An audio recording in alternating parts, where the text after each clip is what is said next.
I don't really play horror games that often because I don't find them to be that scary, but that's also because I'm dead inside. I really like Dreadout 1 because of how crazy the ghosts were. If you wanna check out that video, then I'll leave a link in the description, but watch this video first. And if you haven't watched my first video, in summary, you're an Indonesian teenage girl who banishes ghosts using her phone or camera, and they go away after you click pictures of them. After finishing Dreadout 1, I saw that it had a DLC, so I tried it out, and it turned out to be horrible. Now I understand that Keepers of the Dark isn't really a full-out sequel to the original game, but damn could it have been so much better. For starters, there is no intro. We just spawn in a hallway with 8 doors, each door leading to a different room. I like how they allowed the player to choose which doors to go through because honestly it doesn't matter if you enter them in the right order, but a little bit of extra freedom is always fun, I guess. At first I entered room 104. I was confused and I wandered around.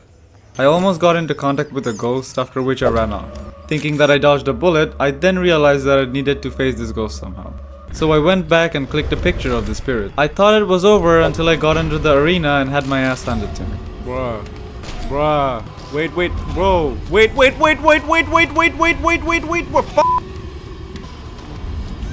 Bruh. The fight felt a bit early into the game because I did just get into the level, but I didn't really put much thought into it until I realized that this is how every single room is going to be. The candles signify the boss of the level. If there is one candle, there is one boss, and if there's two, then there's two. You get the idea. And if you beat the boss, then the candle just melts. Anyways, I entered room 103, moved around and just died? I felt confused as bricks as to why I died, until I saw the ghost that killed me. I click a picture of it and it just floats off into the sky.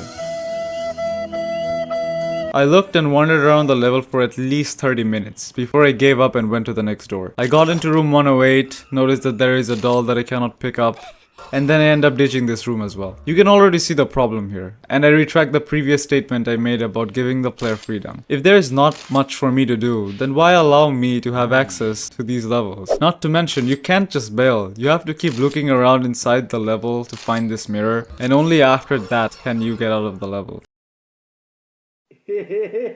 I enter room 102, banish this weird giant horse riding ghost, and even after I finished playing, I have no clue as to why the ghosts multiply. We banish the ghosts and go back into the level, and kill the other ghosts we saw in the other room. And then we meet a little girl who asks us to find her doll. Yes, it is the doll we couldn't pick up in the previous level. It's at this point I realized the point of the whole game, and it's just practically a puzzle. I then get out and enter room 101, wander around for a little bit, notice an invisible ghost, banish this ghost, and notice little heads. Hey, game is game. What?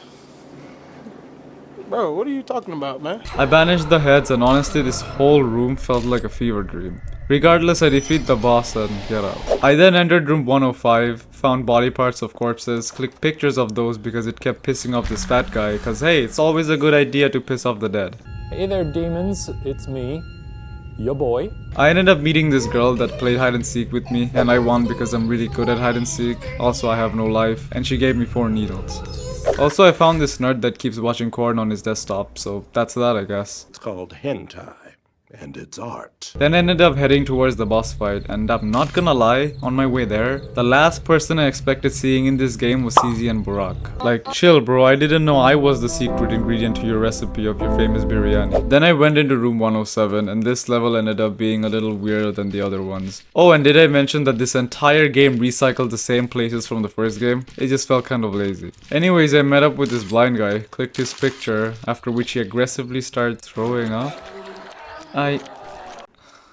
I don't know. I get his scalpel and I don't really know why, but it pisses him off apparently. I couldn't really tell the difference between him being angry and calm, so that's whatever I guess. I also find the nerd here, then I banish this ghost and move on to room 106. Now this was the room that was actually fun and creative. You are back in the school but surrounded by mannequins this time, and damn is this creepy. Not to mention these are monsters according to your camera, so I was on guard the entire time while I was playing this. We find the nerd again, and you keep hearing me mentioning this corn addict, but I am getting to him in a bit. We find the spirit that then hides into random mannequins, and the only way of telling which mannequin it is in is by looking at the faces. Hello there. I really like this concept. Good job on this particular room, Digital Happiness. We then banish the ghost and move on to room 108, this room. again. But this time we can pick up the doll because we have completed the picture. And also meet the nerd for the fourth and last time. After we find the doll, we go back to room 102 and give the doll back to the little girl. We then go back to room 104 because my dumbass didn't explore it all the way the first time. And I end up finding missing pieces to an instrument and go back to room 108 and banish this dancing ghost.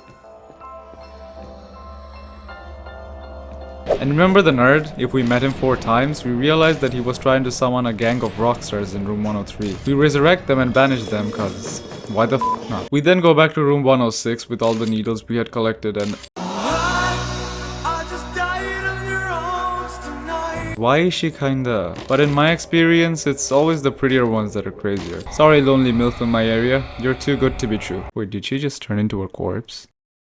Game is game. After we come back to the hallway, we then enter room 109. It's the secret room that became available to me way earlier in the game. I could enter it and finish the game, but that wouldn't seem fair to review since I would be essentially skipping bits of the game. So I entered the room, get caught off guard by the prettiest antagonist in the game and banished her anyways. We get some insight to the main game.